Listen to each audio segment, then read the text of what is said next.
Okay guys, wala po tayo lang ngayon. This is DM Dan from Armor Class Zero at napapanood din po kayo sa Tabletop Philippines, sa D20 D&D Philippine Community at sa Ambuhay OFW ngayon. Yan.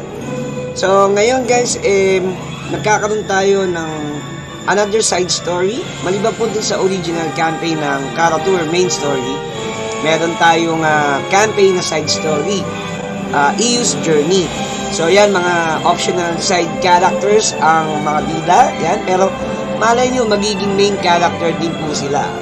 Pero before that, magkakaroon po tayo ng konting palabas po by GM Zaga, at ang kanyang lalaruin is Castlevania D&D.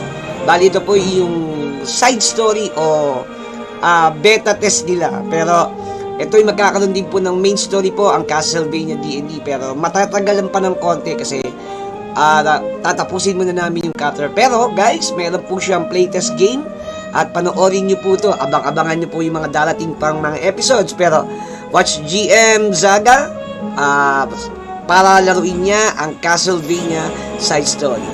So guys, watch this and enjoy.